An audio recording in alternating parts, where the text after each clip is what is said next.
Good morning. On behalf of the League of Women Voters of South San Mateo County, I'd like to welcome the candidates and those of you in the audience who just agreed to come out in the rain today and listen to what the candidates have to say. This is a free public forum. We'll be hearing from 3 candidates who are running for City Council for the City of East Palo Alto. My name is Ellen Kitamura. I'm a member of the League of Women Voters in South San Mateo County. I live in Menlo Park. I'm going to be your moderator this morning. I'll tell you a little about the League very briefly. We are a national nonpartisan organization. We are volunteers. Both men and women belong to our organization.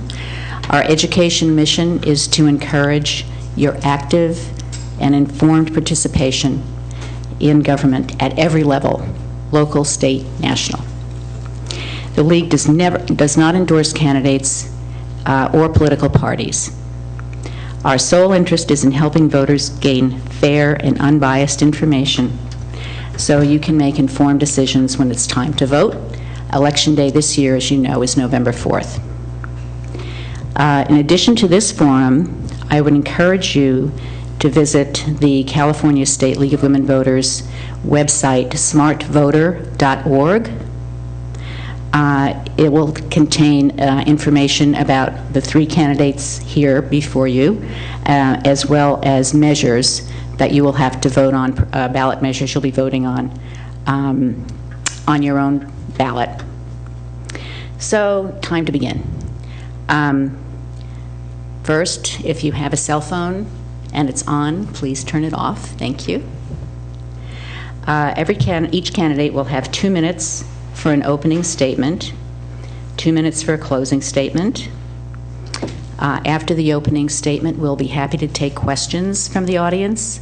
We do ask that you write your question on a note card, which will be available to be distributed by Anne.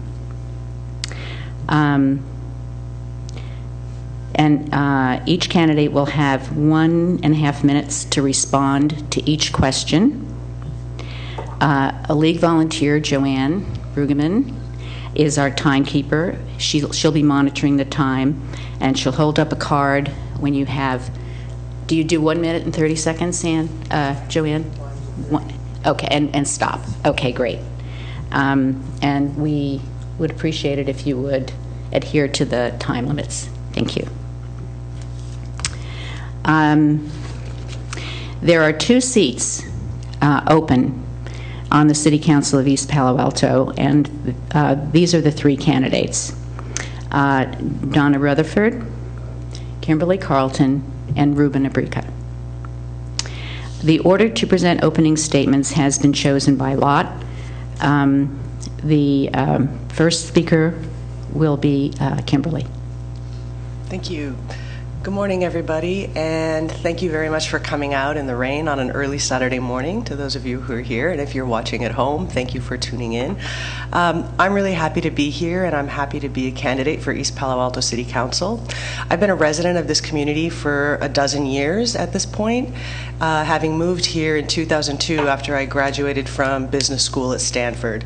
My background is in economic development and specifically small business development. Some of you might recognize me from the organization, the nonprofit Startup, which was operating here in East Palo Alto as an independent nonprofit from 1994 through 2007, at which time it merged with Renaissance Entrepreneurship Center, and so it is still operating here in East Palo Alto. The mission of that organization was to really help people start and grow their own small businesses, and so that's kind of how I started to become introduced to the community of East Palo Alto, is through working at that organization at the same time that I had moved here.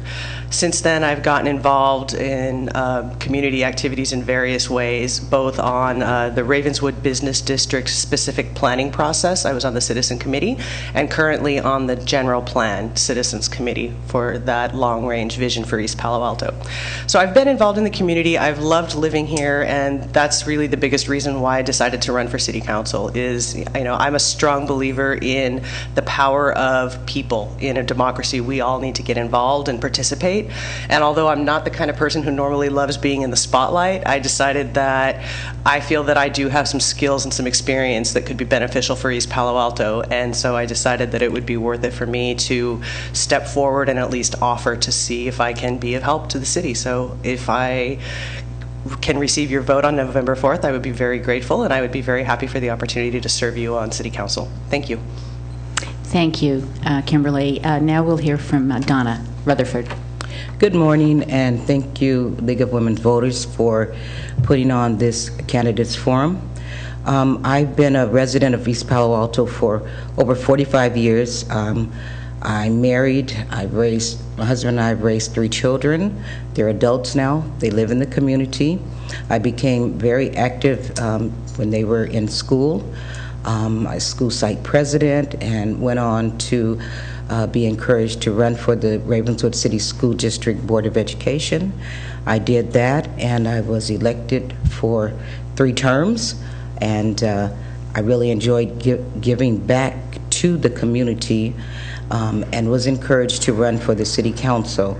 I've always been the type of person to be committed to wherever I am, and have always understood that East Palo Alto really is what I've always considered to be a diamond in the rough, and I've seen the growth, I've seen the changes, and I've been here through the good and the bad and the ugly.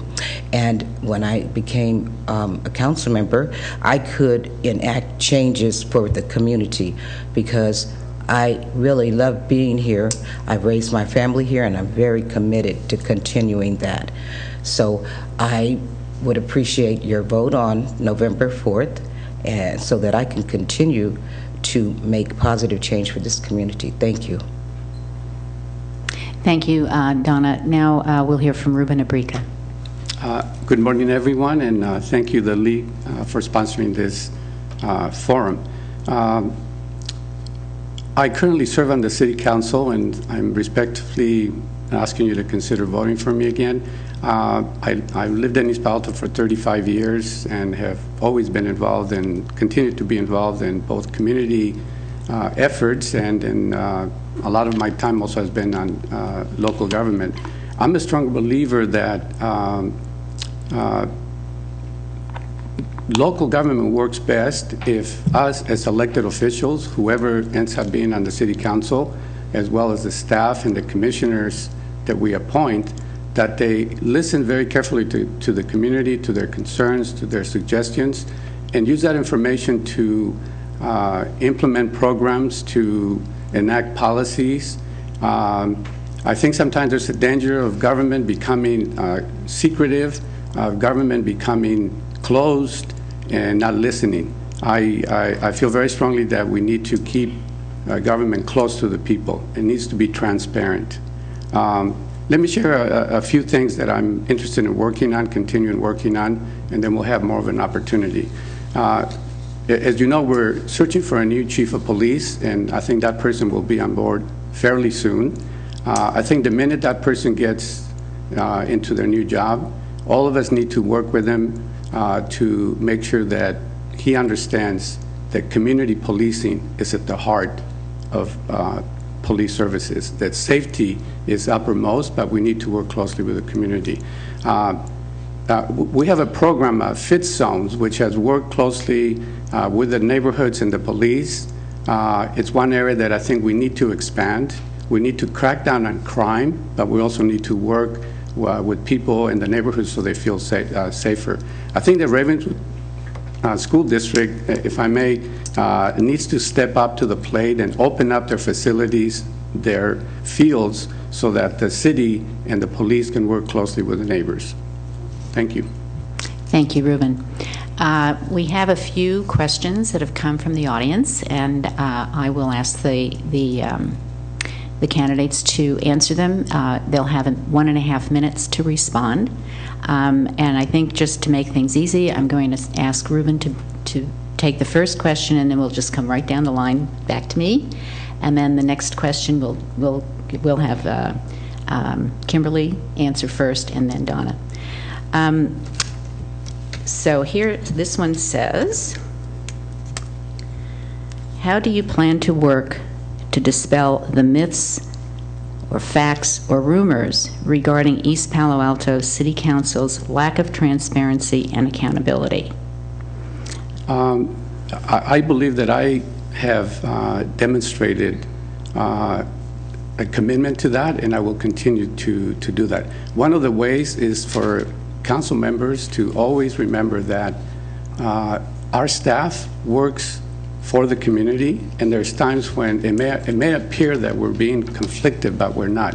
We need to ask hard questions for information, for policy issues that are sometimes hidden, not necessarily intentionally, and to air those things in the public, to not be afraid to be criticized, to not be afraid that maybe we're not following the direction that we should. We can always change. City Council, I believe, the people, the voters, you give us and trust us with certain powers. We then entrust that to the city management, but they need to be conscious that we all need to work together. So I will continue to ask hard questions, as well as obviously working collaborative, because as I mentioned earlier, I think that we hire people to provide the best services that they can, and I'm certainly appreciative of all the work that people do. We're understaffed. We don't have all the resources we could have, but with whatever little bit we have to be open, transparent, and even rely on people helping us through their volunteer work. Thank you. Would you like to tackle that next? Sure. I think it's clear that transparency and integrity in government are incredibly important to make sure that there is a very strong basis of trust. Without the trust that needs to exist between our members of our community, as well as elected officials and staff members, we don't have much to go on, and no relationship lasts very long if it's not built on trust. So part of what I see is important in terms of maintaining trust, there's a couple of things. One is, I think that processes need to be made very transparent and very explicit. So how are we going to make certain kinds of decisions, and how are we going to make sure that public input is incorporated into that process of making decisions? I think that this is an area where some improvements could be made in terms of just understanding how are decisions going to be made, in what timeline, and who's making what decisions along the way, and whose input is critical for making those decisions.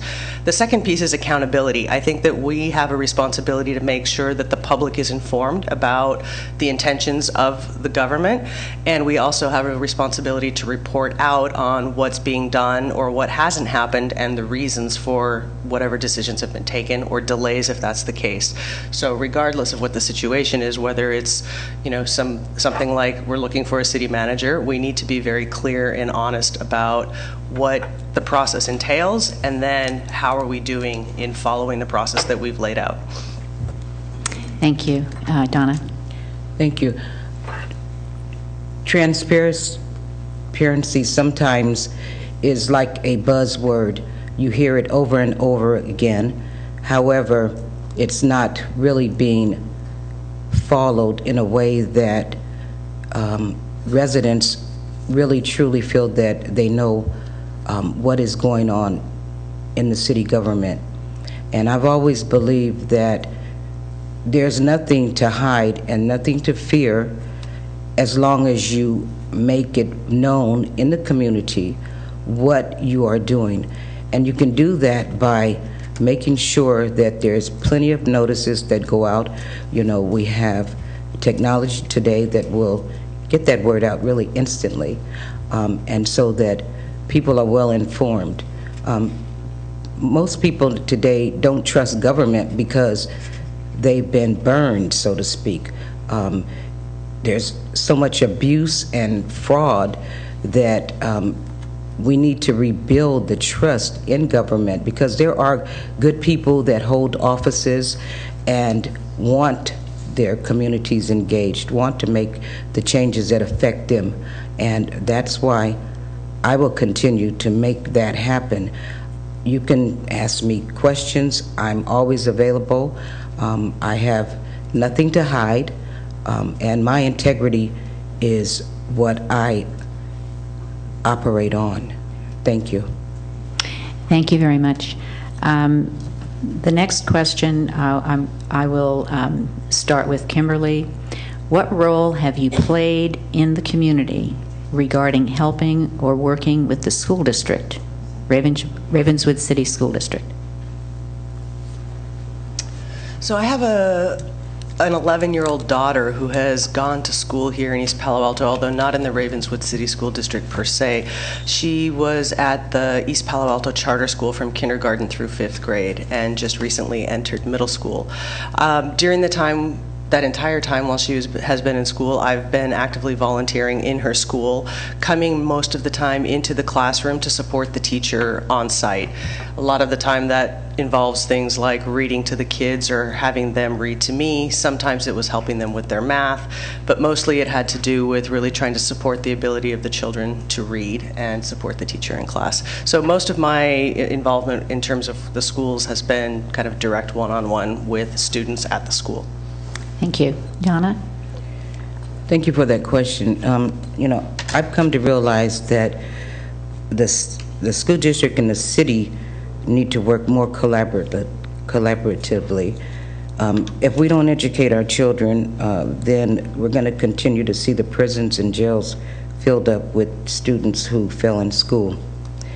We must stop this cycle, and I'll work on ways to support the school district by trying to engage the city to become more successful in, for instance, the truancy program.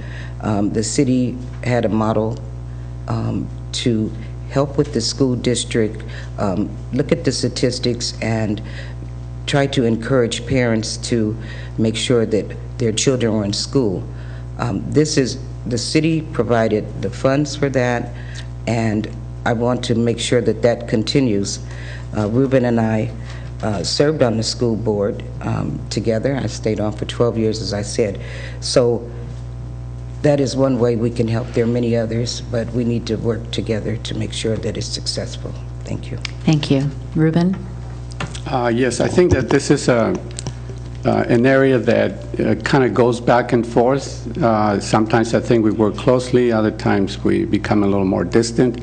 As Councilmember Donna Rutherford mentioned, she and I have both served on the school district, and I think that whether we're on the council or the school board, we need to address some basic issues. One area that was mentioned is truancy. Last year, or a couple years ago, I was one of the proponents of the idea that the city should invest some money in helping both Ravenswood and Sequoia District with the truancy problem, even though it's their responsibility. But we know that, you know, up to 20% of the kids in Ravenswood are absent, and every student should be at school, not on the street, not even at home unless it's an emergency. And so we're going to keep working on this. I think that the city is still committed to that, but I do feel that the school districts need to take this more seriously. Sequoia has a lot of resources. They do some things, but they don't do enough. Ravenswood, I think, does the best it can do, but I'm willing to go. In fact, one of my goals I put on my flyer is that once and for all, we really should end truancy. There is no reason why students should not be in school all the time. And so I'm committed to continue to work on that. And that's it for my time right now. Thank you. This question, I will start with Donna. East Palo Alto is vulnerable to tidal flooding, which will increase with sea level rise. What role should the City Council take to provide protection? Thank you for that question. Yes, in today's age, there's going to be, at some point, and we've had experience with the flood. What the city needs to do is make sure we have our emergency preparedness plan in in place. We need to have residents in the city well prepared, well stocked with food items, and there's a listing of items that we all need to have in a safe place and ready to go. We definitely need to shore up that creek, and it's a regional kind of area because Menlo Park and Palo Alto are going to be affected too. So we need to have emergency personnel. We need to know exactly where our residents are going to be relocated if they have to be moved from their houses. We need to make sure that we are working with the school district and other organizations in the community so that they have shelter in that time. And also the city needs to make sure that we have the communications open to make sure that residents know exactly what we're going to do. Thank you. Ruben? The issue of flooding, in particular tidal flooding, is one that the Joint Powers Authority has been working on with Palo Alto, Menlo Park, in both counties. And I represent the city on that body as along with our Vice Mayor Lisa Gaucher. And in the near future, in the next 6 months or so, we should have a more in-depth report on what it's going to take to do some levees that are closer to the bay in order to protect us from tidal, because we can be flooded by the creek itself, we can be flooded by the creek and the tide, or we can be flooded just by the tide. I think this is the city has already contributed some funds. We were able to get some money from the state also, and I think that there seems to be more of an interest in Sacramento now on this issue of flooding. So I'm confident that the council will continue to support efforts to get additional funds from the state to help us, also with the federal government, because it's a regional problem, but we are the most vulnerable. And so any delays that have occurred, were either because there wasn't enough funding, some permitting issues, but that's something that I invite the public, and I know some of you have been very involved in this, to keep helping us to work with the regional bodies, with the state and the federal government. Thank you. Kimberly? Yeah, I would agree that this is a serious concern. Obviously, climate change is something that is going to affect all of our communities in the coming years. I think that we have an opportunity now to start looking at what is likely to happen and understand when and what we're looking at so that we can start making some plans to try to prevent some of the worst damage from occurring. So I think it's great. We need to have the disaster preparedness planning up to date, but I think we need to also really take a look at what are some practical things we can do now to try to mitigate the effects in the future. So clearly this is something that is bigger than East Palo Alto. As the others have mentioned, we do need to be working with our counties, with our state and our federal government. I think that it's also really important for the East Palo Alto City Council to take a very active role in promoting this issue regionally and making sure that we attract the resources that we'll need in order to both understand very clearly what the likely effects are going to be before they happen and not wait until something happens so that we then have to respond to that. Obviously, we need to be ready to respond if something happens, but we need to take as proactive a stance as we can before people get flooded and lose their homes. Thank you. This question I will direct first to Ruben. As a candidate for the East Palo Alto City Council, how do you feel you can make a difference? Well, I believe that when voters elect people, I think they give us an opportunity to use the skills and the experience and the vision that we have in order to keep improving our community. I see myself as a public servant, as someone who continues to try to improve the community in spite of all the challenges that we inherited before we were a city, that we continue to inherit given our location. And so I have served on many regional bodies, including and currently serve on the Bay Area Conservation and Supply Agency. And so I think my experience and my commitment to continue to improve the community, I will offer myself as a candidate again. I am offering myself as a candidate again in order to continue improving the community. I like to work hard. I like to study. I like to dialogue with people. I like to make proposals and listen to people. And if sometimes I need to change my mind, I'm not so arrogant that I won't change my mind based on what I hear the community saying. So I hope you will give me your support and keep me in the office for another round. Thank you very much. Thank you. Kimberly? So I mentioned earlier that I've been here for about a dozen years. I love living in East Palo Alto, and I see a great future for the city. One of the reasons why I'm interested in running for East Palo Alto City Council is because I really think that when we all come together and start to develop our vision for what we do want our community to be, that's when we can start to really become a powerful force for change. And I think that for me, I'm a very practical person, very oriented on solutions. So, I think it's important that we study problems so that we understand where we've come from to get to where we are. But really, it's much more productive to be looking forward and deciding what is it we do want? What is it we're willing to work together to achieve?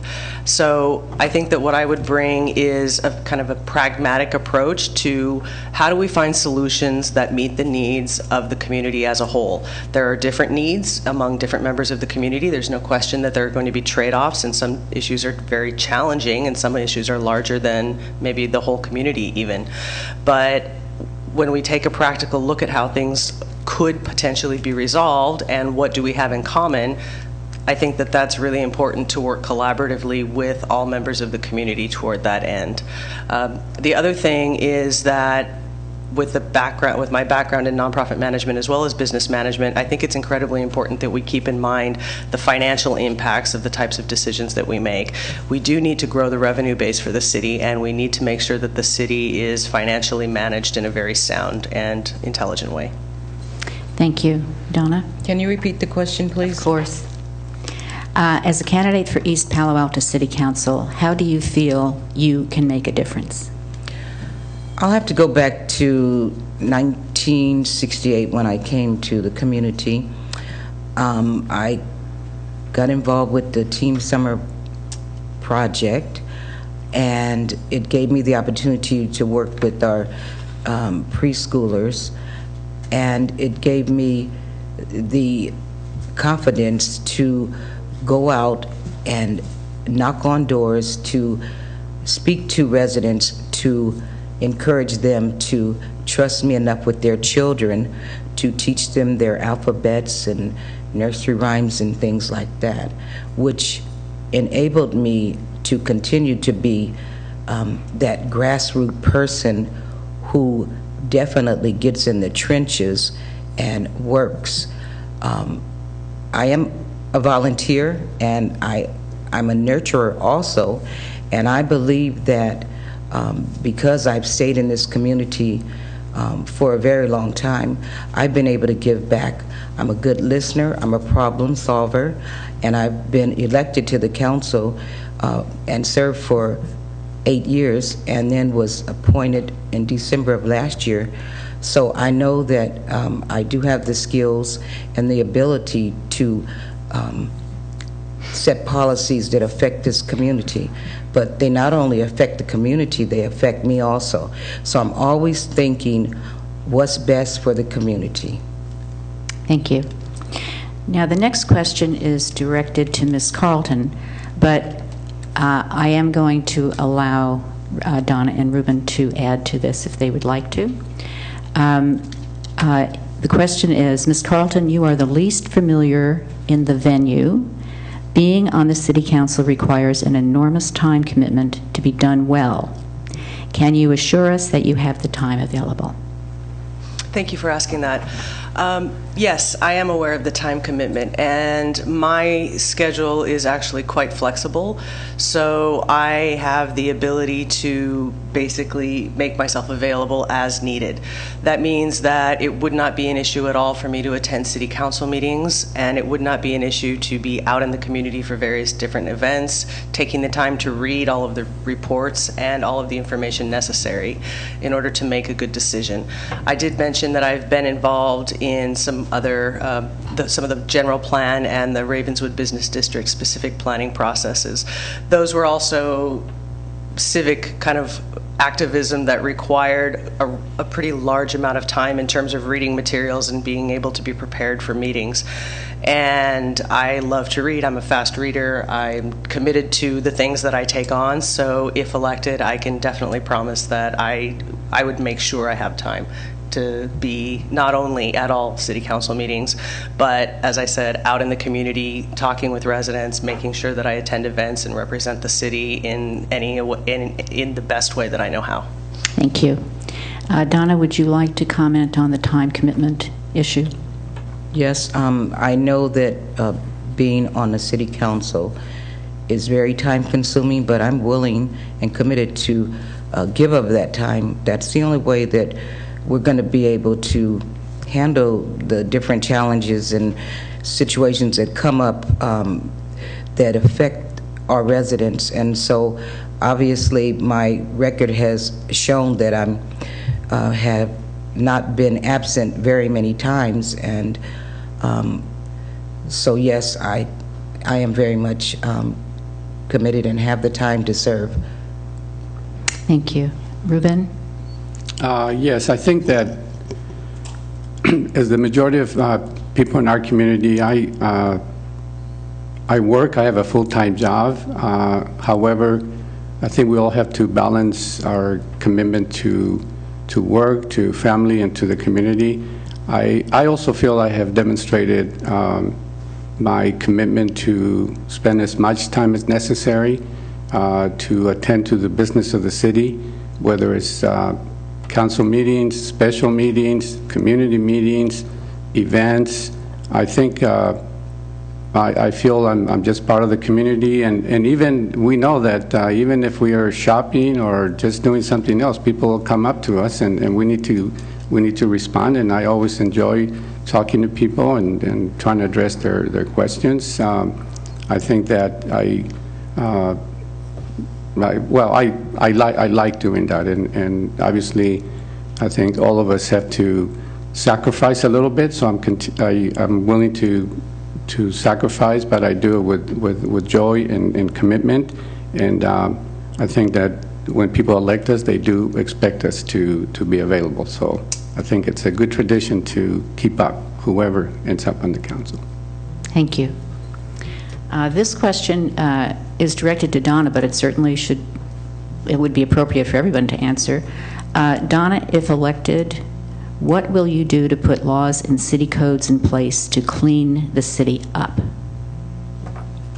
That's a very good question, because that is a big concern for the community. And one of the things that I am moving towards is more code enforcers.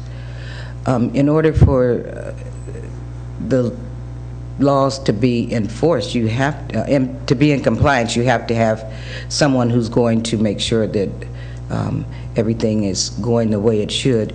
I'm looking at opening up the courtyard, because that has been a place for the community to take their items that they need to discard to a proper place in the community.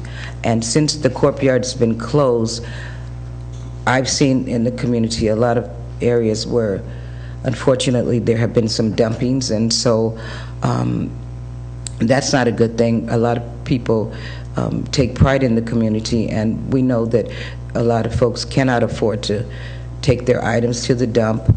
However, it's not the appropriate thing to do just to dump garbage and debris in the community.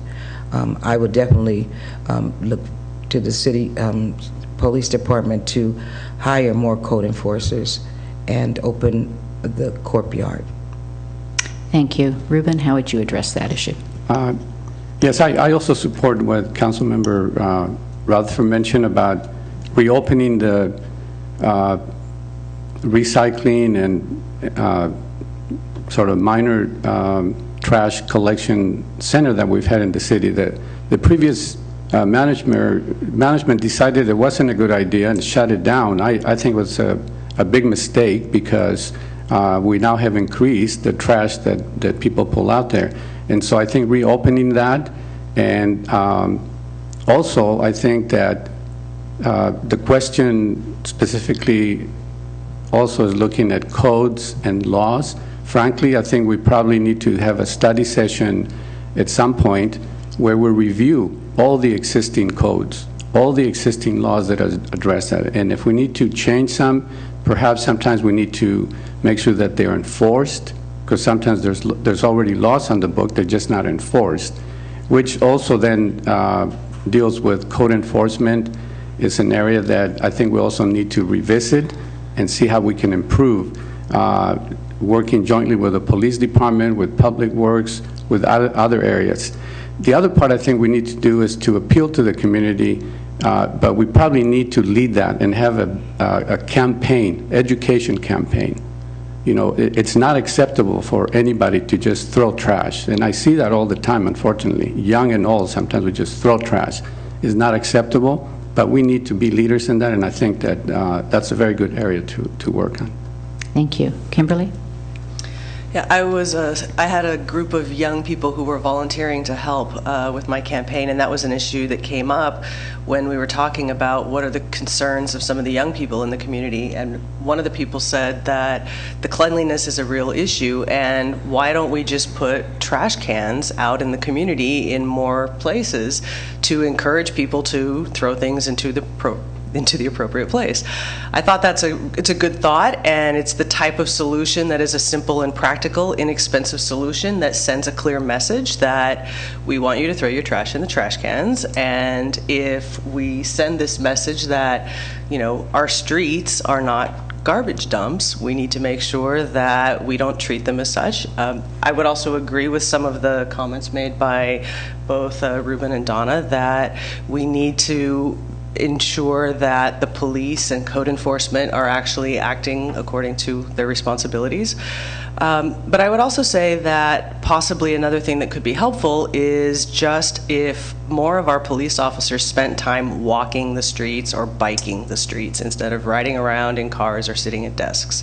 I know we don't have a huge police force, but having people out on the street just walking around, having eyes on what's happening could prevent a lot of misbehavior related to things like dumping in particular. If people know that, you know, we're out there, we see it, and we as citizens also have a responsibility, not only to not throw our own trash on the ground, but if we see someone else doing it, to say something and ask people, you know, look, you don't throw trash in your house on the floor, do you? Let's treat our community the way we would treat our own personal space.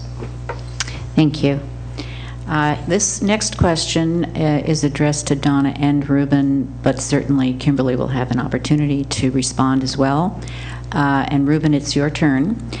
You have spoken about the school district's problem of truancy as former school board member serving under Dr. Knight, who was running for school board. Do you think she can now add value to the district? Well, I'm here to answer questions about the city council race, so I'm not going to get involved in commenting on the candidates for Ravenna School District. I will tell you one thing, that when I served on the school board, and we have had this problem for a long time, and it's not unique to East Palo Alto. Kids not attending school is an issue, and we should just be open and frank about it. During the time that I was on the school board, there were a few years that we put extra resources to hire extra people and send them out to the community and knock on doors and make sure that their kids were in school. One, because the district loses money. Every day that kids are not in school, they lose money. So we should not be losing money. And that was one reason why I proposed, and now Ms. Rutherford and I have been appointed by the City Council to look at this issue of truancy from the perspective of the city. It is our responsibility because there are our kids.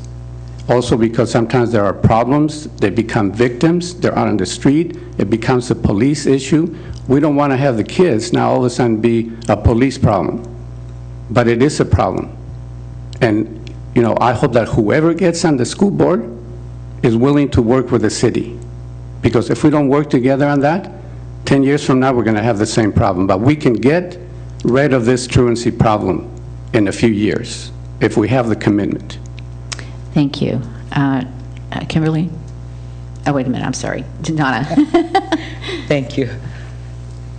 So, read the question again. Sure. So that can be clear. You have spoken about the school district's problem of truancy as former school board member serving under Dr. Knight. She is running for school board. Do you think she can now add value to the district?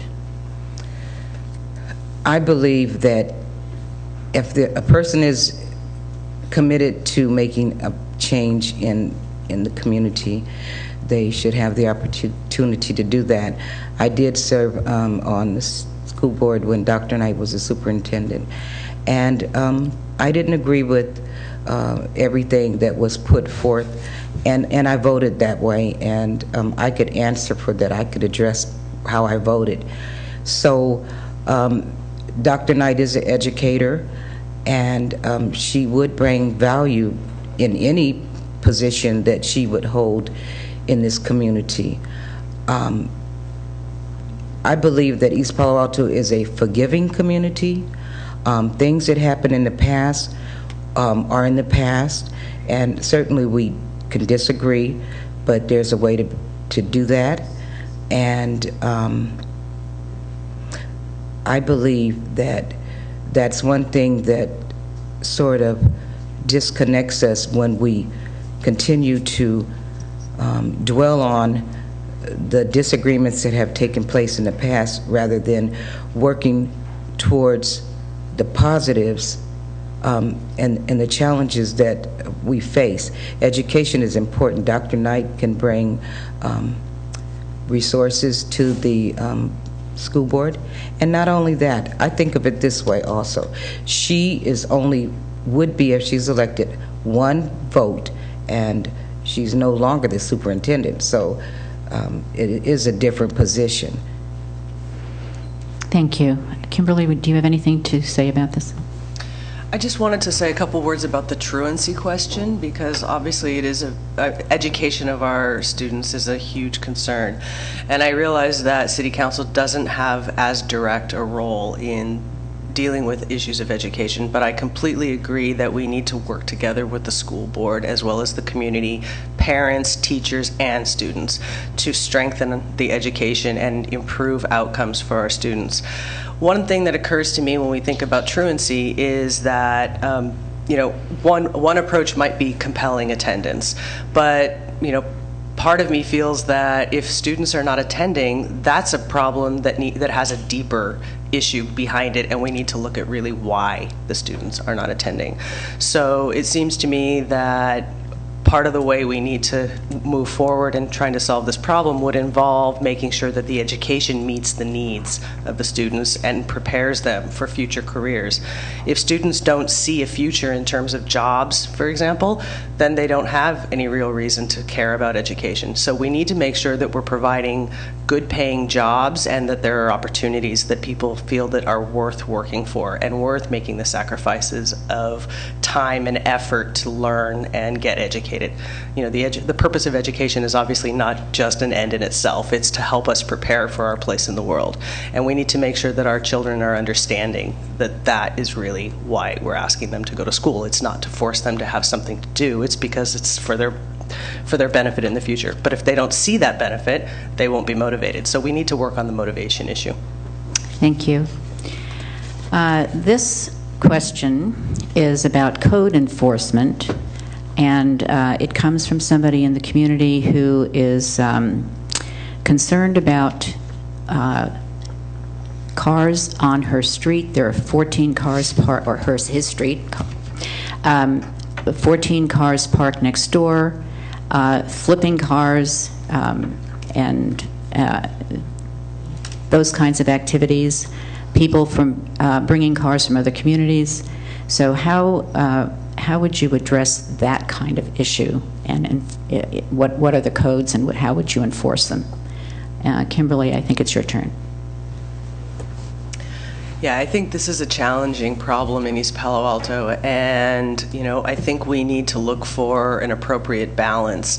I think that from what I've seen looking around, it does seem clear that code enforcement may not be done as effectively as it needs to be, and clearly we can improve on that.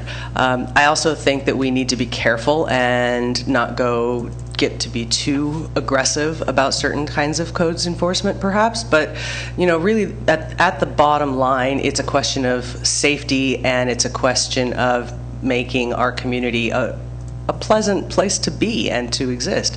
So in cases, for example, where a neighbor's activity is causing significant hardship or challenge, then it should be clear that if you call in and make a complaint about something, then somebody should come out and take care of it and make sure that things get brought into compliance with the codes. I think there are lots of places around town where you find that there are either unsafe structures that still are standing, or maybe they're a fire hazard, or maybe there are abandoned cars, or too many, those kinds of things. Not even talking about the second dwelling issue, but we need to make sure that we keep standards of what we expect as far as cleanliness and safety in particular, and we need to hold people accountable for keeping to those standards. Thank you. Ruben. Oh, I thought you were going that way. Yeah, see, Well, I'm Oh, that's okay. That's fine. It's a long morning. That's all right. No, I'll follow your instructions. Thank you. Well, I think that the same way that I think the council had the courage this last year to take on a very open discussion about second units in our community, addressing both the safety issues as well as the need for people to have a place to live. I believe that as human beings, people have a right to shelter that is safe, and they should not be put out on the street. The government definitely should not be in the business of doing that. I think parking is another area that I think the council needs to establish a process by which we will hear, and we already hear a lot, but we should be able to dialogue, to have our staff do a comprehensive study. We kind of know already what the problems are, but we need to look at our laws and our codes. And, I've heard people sometimes mention maybe we should issue permits. I'm open to looking at that so that people are only allowed to have so many cars. You have to remember that we inherited from the county many very small parcels, very small places. And so it's not like living in a huge place where you got so much land that you got plenty of room. And so I think that we need to balance the concerns of that, but whatever the city can do, I'm open to looking at. Some people have said, maybe the shopping center or other empty lots could be used in the evenings with some process that people pay. I think we need to find a way to solve this problem, but we need to start with a process. Thank you. Donna, please. This question is not new. It's been a problem in this community for many years, and I remember when we were at the pre-development stage, and we were looking at building some more homes, and the developer said that there was only going to be a certain amount of cars allowed per unit. And I said, well, I think that's really not going to be the case, because there are many families, 2 and 3 families in homes here, and just about everybody of driving age has a car, unfortunately. So we're over inundated with cars, and some of them are not operating, and they should be off the streets. I've heard many residents complain about people parking in their driveway. People can't walk on the sidewalks because cars are in the way. You really can't get around. So how do you solve that problem? I think I agree with Ruben in that we need to start a dialogue, a study session, and look at ways to remove cars that are inoperable, and there should not be any selling of cars and that kind of thing going on without a business license. And so there's many ways that we need to address this issue. Thank you. I think we have time for one more question. If my notes are correct, the question should go to Donna. What do you see as the single largest issue facing East Palo Alto? And if elected, how would you address it? Well, certainly there are a lot of items and issues in this community that need to be addressed. However, I think one of the most pressing ones is the water shortage. We're in an extreme drought, and we've been encouraged to cut back on our water usage. And in order for us to, just do the basic daily things with our water, we have to make sure that, well, the good thing I can say, cutting through all the chase, is actually the City Council did approve a groundwater management plan. So we have wells in this community, and we actually have one that we're going to actually be able to draw water from at some point. And that is one way that we're going to be more self-reliant. I'm happy for that because I know that we need to have water in order to continue to build and have economic development in this community. So that's one issue, and I hope that people vote for the water measure, because we definitely need more money for that. And when our groundwater management plan goes through, we'll be able to go out and seek grants and funds also to help in that area. Thank you. Thank you. Ruben? Well, we have several, major issues, but I'll focus on one that I think the council has a lot more control of, and also we spend the most money, and that is public safety, police services. I think that is still, we made a lot of progress if you look at the statistics over the last 20 years, 10 years. But I think that at this point, just like the truancy issue, I think as a community, as a city council, we should set a goal that we're going to somehow put an end to, the shootings that take place, the conflicts that occur that end up being violent, so that people feel safe in the community.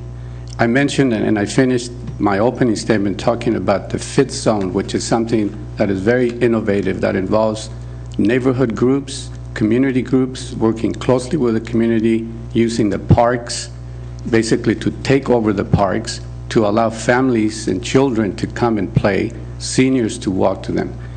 I also mentioned that that when the new chief comes, we need to sit down, the community needs to sit down and have a very serious talk about how we're going to deal now with all these issues. And the other piece is the school district. I think this year, once and for all, we need to sign a joint agreement for the use of school facilities so that all neighborhoods in the city can work closely with the police and community groups, but they need a place. And if the school district does not open up its places, we're not going to get through this. Thank you. Kimberly? I think for me, the biggest issue has been economic development, and in particular, local small business development. And the reason is I see that as a kind of a foundational issue that really has a powerful effect on some of the other key issues. You know, if anybody has had a chance to look at what I've put out as far as what my priorities are for East Palo Alto, it includes affordable housing and public safety. And I kind of see economic development and small business development as being issues that have a profound effect on those other two as well. Without jobs and living wages, there is no possibility for people to find affordable housing. If you don't make enough money, almost nothing is going to be affordable. So one way to tackle the problem is to say, well, we need to make sure that we have housing that is less than market rates for people who have lower incomes.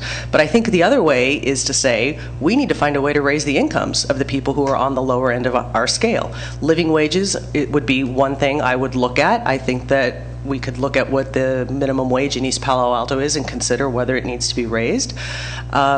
We need to make sure that there are incentives for local small businesses to develop. Especially locally owned businesses are better for the prosperity of a community than big box retailers are. Many studies have indicated that when businesses are owned locally, then more of the money stays in the local community and circulates in the community.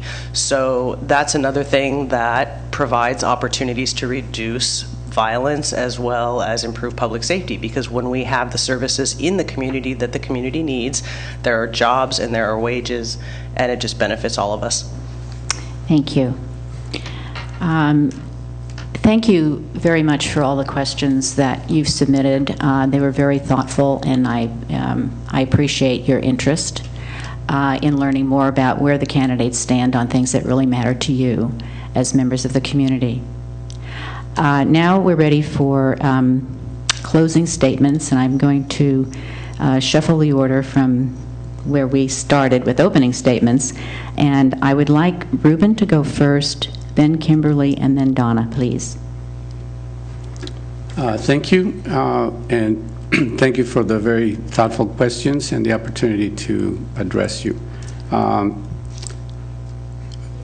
want to mention a couple other things that I'm interested in continue to work on along with my colleagues on the City Council. I mentioned the area of community policing. I really do think it's an opportunity we have with a new permanent chief, all of us, so that he gets it very clear from us. We have to advance from where we started.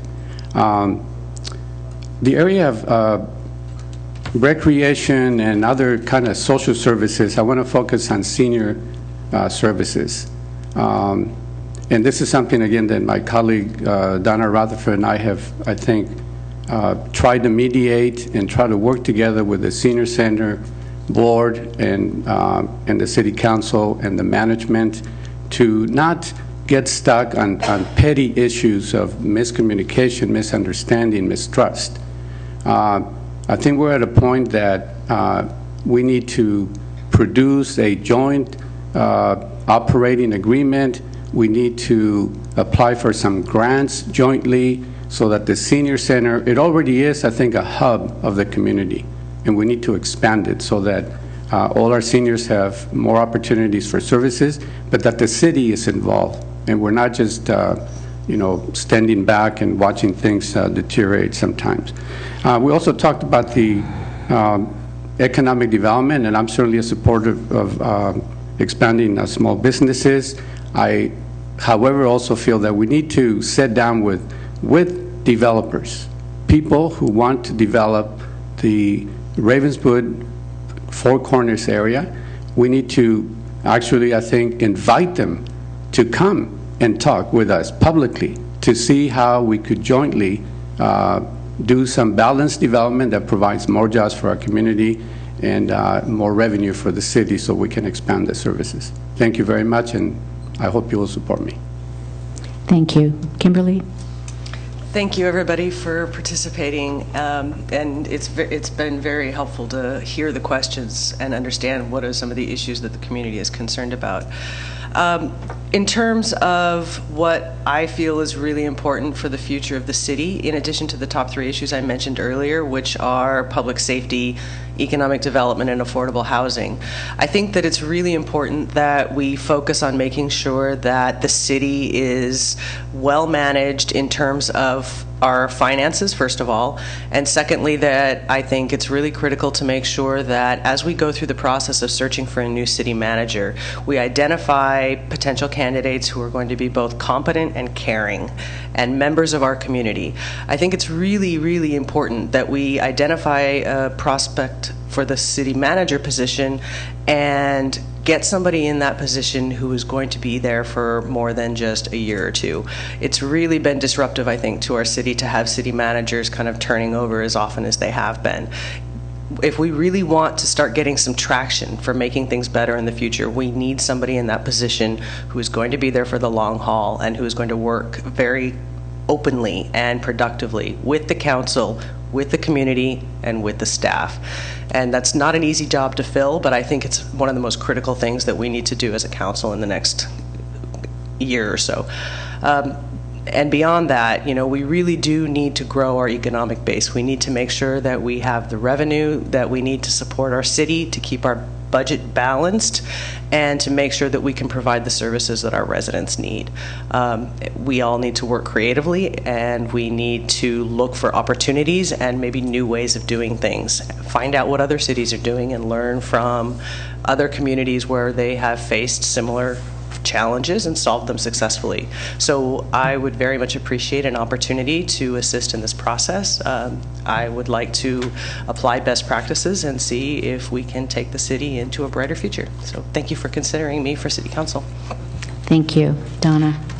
Thank you for the League of Women Voters for putting on this candidates forum. I'm asking for your support for the November 4th election. I've served our city for 21 years. My record has proven that I'm committed to find ways to increase East Palo Alto's tax base through economic development, and I'll make sure that our community benefits from developers and contractors by employment of our local residents through our first source hiring policy. I certainly support public safety. I work diligently to advance strategies with our police to rid blight, gang violence, drug sales, and identify ways to rid the city of crime and violence. And I said I would encourage hiring code enforcers and more police officers. Also, youth in East Palo Alto make up 31% of the city's total population, and this group under the age of 18 need our attention. I will encourage collaboration with the Ravenswood City School District to provide much needed services and programs to address this age group. Seniors of the community are often overlooked, and I'm committed to honor our seniors by my support of the Senior Center, a place where seniors can enjoy coming together to socialize and to be enriched. I'm just grateful for the opportunity that the community has given me to address some of our challenges in East Palo Alto, California, that make this city the beautiful place that it is. I want to encourage providing the leadership and a voice for you. The city has present and future issues to face, and I've been, like I said earlier, through the good, bad, and the ugly, but never once did I say I was giving up on East Palo Alto. You couldn't pay me enough to move from East Palo Alto to anywhere else. So I would ask for your vote on November 4th, 2014. Thank you very much. Thank you. Thank you very much, audience. Thank you to the candidates running for City Council of East Palo Alto. I know that campaigning for public office is a huge time commitment, as we've heard earlier today, that's only the beginning. If you actually are elected, there's a lot of additional time that you will be required to spend on behalf of the citizens of your community. And on behalf of the League of Women Voters, I commend each of you for your willingness to serve. I want to thank again the audience for giving up part of your Saturday morning to learn more about the candidates before you cast your ballot. And please don't forget, you can find additional information about the candidates and the local races, as well as state measures, on the League's election website, which is www.smartvoter.org. You'll also find a video replay of this forum on Smart Voter. And please encourage your friends and neighbors who were not able to come this morning to watch the video. And most important of all, please vote. Thank you very much.